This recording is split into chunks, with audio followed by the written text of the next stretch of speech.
याद रखना, जिस भी लक्ष्य को आप लगातार अपने दिमाग में रखते हैं, उसे आप ज़रूर पा सकते हैं। हेलो दोस्त, कैसे हो? आशा करते हैं एकदम मस्त होंगे, गजब होंगे और बिंदास होंगे और अपने एग्ज़ाम की तैयारी अच्छे तरीके से कर रहे होंगे। स्वागत है आप सभी का ऑफिसर की क्लास में। दोस्त, आज की वीडियो में हम आपको भूगोल के टॉप 30 प्रश्न को बताएंगे, जो कि आपके लिए ना एकदम इम्पॉर्टेंट है और किसी न किसी एग्ज़ाम में आया हुआ है। इसीलिए वीडियो आपके लिए ना एकदम मस्त होने वाला है, तो लास्ट तक देखना है, कहीं भी स्किप नहीं करना है। अगर वीडियो अच्छा लगेगा तो प्लीज़ लाइक कर दीजिएगा, शेयर कर दीजिएगा और जितने भी नए लोग हैं वो लोग सब्सक्राइब कर लीजिएगा, ठीक है? चलिए शुरू कर लेते हैं आज की वीडियो को। आज का पहला प्रश्न है, विश्व की विशालतम सड़क प्रणालियों में भारत का स्थान है कौन सा? ऑप्शन है आपका दूसरा, तीसरा, चौथा या फिर पहला। एसएससी 2019 में आया हुआ प्रश्न है। सही आंसर हो जाएगा ऑप्शन नंबर ए, दूसरा स्थान है, ठीक है। पहला किसका है? तो पहला है यूएसए का, दूसरा है भारत का, तीसरा है ब्राजील का, ठीक है। चलते हैं अगले वाले प्रश्न पे। भारत के कुल यात्री परिवहन में सड़क परिवहन का योगदान कितना है? 40%, 60%, 87% या फिर 20%? दोस्त बताइए। बहुत ही महत्वपूर्ण प्रश्न है और आपका यूपीपीसीएस 2012 में आया हुआ प्रश्न है। सही आंसर हो जाएगा ऑप्शन नंबर सी, 87% है, ठीक है। चलते हैं अगले वाले प्रश्न पे। भारत में सबसे लंबा राष्ट्रीय राजमार्ग कौन सा है? NH8, NH5, NH2 या फिर NH44? बताइए। सही आंसर हो जाएगा ऑप्शन नंबर डी, NH44 जो है यह भारत में सबसे लंबा राष्ट्रीय राजमार्ग है, ठीक है। और यह उत्तर में श्रीनगर से आरंभ होकर दक्षिण में कन्याकुमारी में समाप्त हो जाता है, ठीक है। चलते हैं अगले वाले प्रश्न पे। राष्ट्रीय राजमार्ग 66 को पहले किस नाम से जाना जाता था? ऑप्शन है आपका NH8, NH5, NH2 या फिर NH17? बहुत ही महत्वपूर्ण प्रश्न है दोस्त, एसएससी 2020 में आया हुआ प्रश्न है। सही आंसर हो जाएगा ऑप्शन नंबर डी, NH17 के नाम से जाना जाता था पहले, ठीक है। और जो राष्ट्रीय राजमार्ग 66 है यह किन किन राज्यों से होकर गुजरता है? तो महाराष्ट्र, गोवा, कर्नाटक, केरल और तमिलनाडु से होकर गुजरता है, ठीक है। चलते हैं अगले वाले प्रश्न पे। राष्ट्रीय राजमार्ग 44 के निर्माण के लिए कितने राष्ट्रीय राजमार्गों को आपस में मिलाया गया था? बताइए, बहुत ही महत्वपूर्ण प्रश्न है। 7, 4, 6 या फिर 5? तो आपका सही आंसर हो जाएगा ऑप्शन नंबर ए, 7 राष्ट्रीय राजमार्गों को आपस में मिलाया गया था, ठीक है। राष्ट्रीय राजमार्ग 44 के निर्माण के लिए, और इसके बारे में हम पहले बात कर चुके हैं कि यह भारत का सबसे लंबा राष्ट्रीय राजमार्ग है और इसी राजमार्ग पर चेनानी नासरी सुरंग भी बनाई गई है, ठीक है। चलते हैं अगले वाले प्रश्न पे। निम्नलिखित में से किन भारतीय शहरों को उनकी स्थिति के कारण जीरो माइल सिटी के रूप में जाना जाता है? बहुत ही महत्वपूर्ण प्रश्न है दोस्त, एसएससी 2019 में आया हुआ है। नागपुर, हैदराबाद, दिल्ली या फिर अहमदाबाद? बताइए दोस्त, क्या हो जाएगा सही आंसर? तो आपका सही आंसर हो जाएगा ऑप्शन नंबर ए, नागपुर को जीरो माइल सिटी के रूप में जाना जाता है। कहा जाता है कि नागपुर भारत के बिल्कुल मध्य में स्थित है, इसीलिए यहाँ जीरो माइल यानी कि 0 मील का पत्थर लगाया गया है। दरअसल जब अंग्रेजों ने भारत को अलग अलग स्टेट्स में विभाजित किया तो इस विभाजन के बाद नागपुर को पूरे देश भर का केंद्र माना गया था। इसीलिए यहाँ एक पत्थर स्थापित किया गया था जिसे जीरो माइल स्टोन कहा गया और इसका प्रयोग सभी दूरियों को मापने के लिए करते थे, ठीक है। और चलते हैं अगले वाले प्रश्न पे। अब स्वर्णिम चतुर्भुज का पूर्वी पश्चिमी गलियारा निम्नलिखित में से किन केंद्रों को जोड़ती है? सिलचर एवं पोरबंदर को, गुवाहाटी एवं अहमदाबाद को, कांडला एवं तिनसुकिया को या फिर ईटानगर एवं जामनगर को? बताइए, बहुत ही इंपॉर्टेंट प्रश्न है। सही आंसर हो जाएगा ऑप्शन नंबर ए, सिलचर एवं पोरबंदर को जोड़ती है, ठीक है। चलते हैं अगले वाले प्रश्न पे। अच्छा, सिलचर कहाँ पर है? तो यह है असम में। पोरबंदर कहाँ पर है? तो यह है गुजरात राज्य में, ठीक है। चलते हैं अगले वाले प्रश्न पे। अब भारत की स्वर्णिम चतुर्भुज परियोजना जोड़ती है किसको किसको? बताइए, क्या हो जाएगा सही आंसर? बताइए दोस्त। तो आपका सही आंसर हो जाएगा ऑप्शन नंबर ए, दिल्ली, मुंबई, चेन्नई, कोलकाता को जोड़ती है भारत की स्वर्णिम चतुर्भुज परियोजना। ठीक है, एसएससी 2013 का प्रश्न है और इसकी टोटल लंबाई है 5846 किलोमीटर। ठीक है, चलते हैं अगले वाले प्रश्न पे।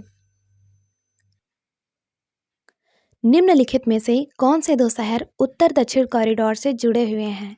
श्रीनगर और कन्याकुमारी, मुंबई और चेन्नई, अमृतसर और कोलकाता, हैदराबाद और भोपाल। बताइए दोस्त, बहुत ही इंपॉर्टेंट और मस्त क्वेश्चन है।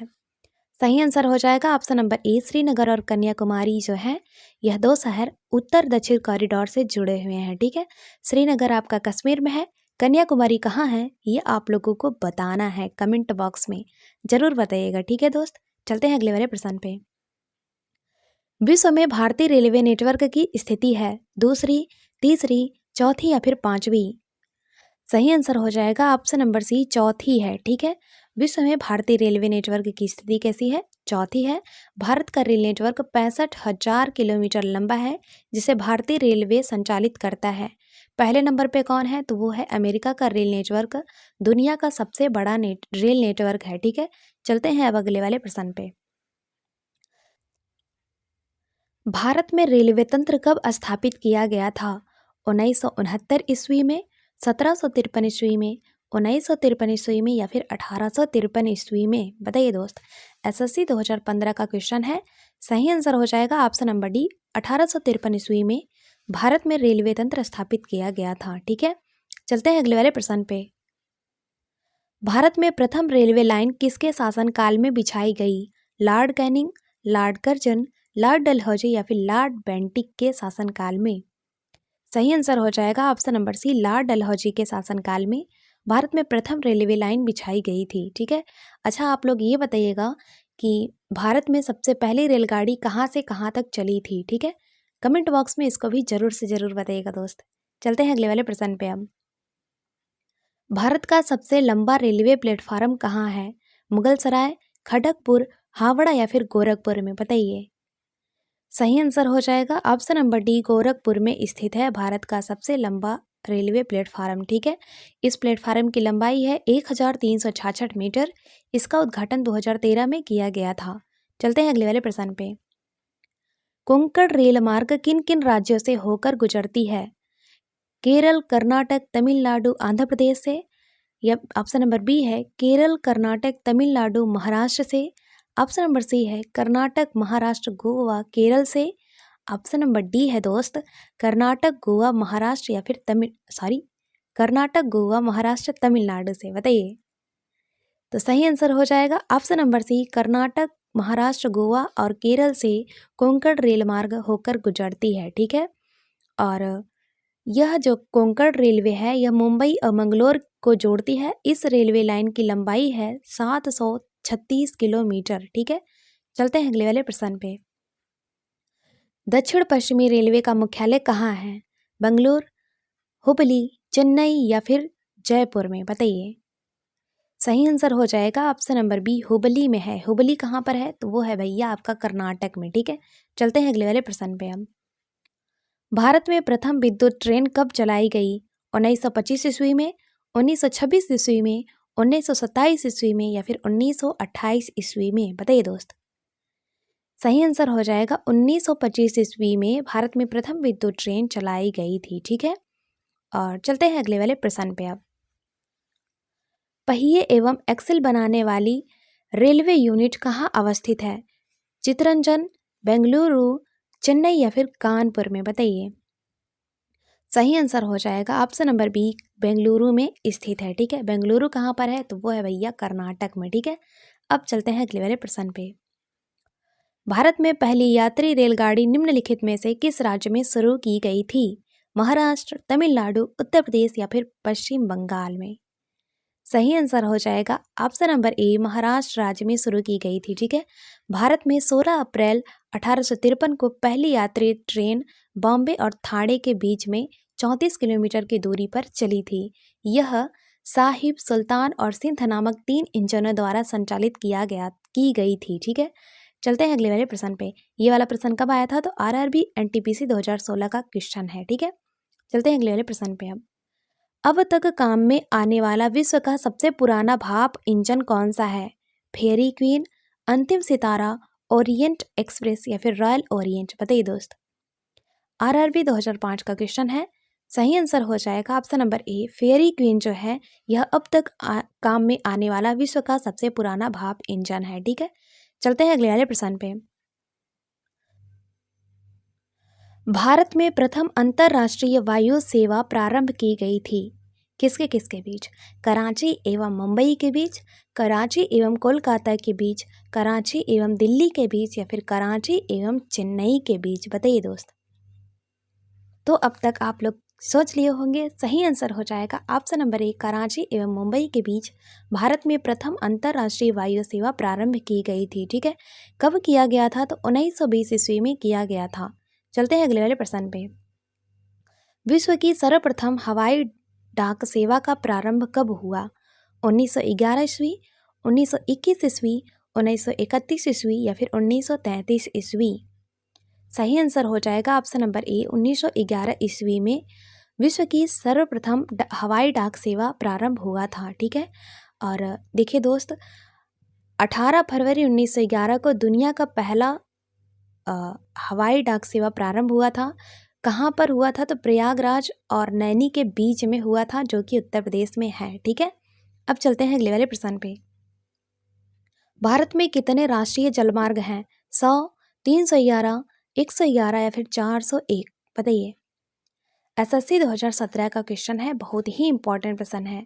सही आंसर हो जाएगा ऑप्शन नंबर सी, 111 है। ठीक है, अब चलते हैं अगले वाले प्रश्न पे। भारत का सबसे लंबा राष्ट्रीय जलमार्ग है कौन सा? राष्ट्रीय जलमार्ग 1, राष्ट्रीय जलमार्ग 2, राष्ट्रीय जलमार्ग 3 या फिर राष्ट्रीय जलमार्ग 4? बताइए। सही आंसर हो जाएगा ऑप्शन नंबर ए, राष्ट्रीय जलमार्ग 1 जो है यह भारत का सबसे लंबा राष्ट्रीय जलमार्ग है और इसकी टोटल लंबाई है 1620 किलोमीटर। ठीक है, चलते हैं अगले वाले प्रश्न पे। निम्नलिखित में से कौन सा एक ज्वारीय बंदरगाह है? मुंबई, कांडला, विशाखापत्तनम या फिर इनमें से कोई नहीं? तो सही आंसर हो जाएगा ऑप्शन नंबर बी, कांडला बंदरगाह जो है यह एक ज्वारीय बंदरगाह है और यह एक प्राकृतिक बंदरगाह भी है। ठीक है, एसएससी 2012 में आया हुआ प्रश्न है। चलते हैं अगले वाले प्रश्न पे। भारत के निम्नलिखित बंदरगाहों में से कौन सा ओडिशा के तट पर अवस्थित है? हल्दिया, मुंबई, पारादीप या फिर विशाखापत्तनम? बताइए। यूपीपीसीएस 2013 का क्वेश्चन है, बहुत ही इंपॉर्टेंट प्रश्न है। सही आंसर हो जाएगा पारादीप बंदरगाह जो है यह ओडिशा के तट पर अवस्थित है। ठीक है, अब चलते हैं अगले वाले प्रश्न पे। भारत का सबसे गहरा तथा स्थलबद्ध सुरक्षित बंदरगाह कौन सा है? कांडला, विशाखापत्तनम, मुंबई या फिर पारादीप? बताइए। सही आंसर हो जाएगा ऑप्शन नंबर बी, विशाखापत्तनम जो है यह भारत का सबसे गहरा तथा स्थलबद्ध सुरक्षित बंदरगाह है जो कि आंध्र प्रदेश में स्थित है। ठीक है, चलते हैं अगले वाले प्रश्न पे। पारादीप बंदरगाह किस नदी के डेल्टा पर स्थित है? रिहंद, गंगा, महानदी या फिर बैतरणी? एनडीए 2019 का क्वेश्चन है दोस्त, बहुत ही इंपॉर्टेंट है। सही आंसर हो जाएगा आपका महानदी, जो महानदी के डेल्टा पर पारादीप बंदरगाह स्थित है। ठीक है, चलते हैं अगले वाले प्रश्न पे। भारत के निम्नलिखित बंदरगाहों में से कौन सा एक खुला बंदरगाह है? हल्दिया, मुंबई, चेन्नई या फिर विशाखापत्तनम? बताइए दोस्त। सही आंसर क्या हो जाएगा? तो आपका सही आंसर हो जाएगा ऑप्शन नंबर सी, चेन्नई बंदरगाह जो है यह एक खुला बंदरगाह है और यह एक कृत्रिम बंदरगाह भी है। ठीक है, चलते हैं अगले वाले प्रश्न पे। भारत में अंतःस्थलीय जलमार्ग के लिए प्रयोग की जाने वाली नदी कौन सी है? गंगा, कावेरी, माही या फिर इनमें से कोई नहीं? सही आंसर हो जाएगा दोस्त ऑप्शन नंबर ए, गंगा नदी जो है यह भारत में अंतःस्थलीय जलमार्ग के लिए प्रयोग की जाने वाली नदी है। ठीक है, एसएससी 2011 में आया हुआ प्रश्न है। चलते हैं अगले वाले प्रश्न पे। भारत की सबसे लंबी दूरी की रेलगाड़ी किन स्टेशनों के बीच चलती है? कन्याकुमारी बारामूला, डिब्रूगढ़ नालिया, डिब्रूगढ़ कन्याकुमारी या फिर तिरुवनंतपुरम नई दिल्ली से? बताइए। सही आंसर हो जाएगा आपका डिब्रूगढ़ और कन्याकुमारी के बीच में चलती है भारत की सबसे लंबी दूरी तय करने वाली रेलगाड़ी, जिसका नाम है डिब्रूगढ़ कन्याकुमारी विवेक एक्सप्रेस। ठीक है, आरआरबी एनटीपीसी 2016 का क्वेश्चन है। दोस्त हमने आपको टोटल 30 प्रश्न करा दिए और ये सभी प्रश्न एकदम मस्त हैं और किसी न किसी एग्जाम में आए हुए हैं, इसीलिए इम्पॉर्टेंट है। अगर वीडियो अच्छा लगा होगा तो प्लीज़ लाइक कर दीजिएगा, शेयर कर दीजिएगा और सब्सक्राइब भी कर लीजिएगा। और दोस्त हमसे आप इतना देर तक जुड़े रहें उसके लिए तहे दिल से थैंक यू, धन्यवाद यार। मिलते हैं अगले वाली वीडियो में, तब तक के लिए जय हिंद, जय भारत।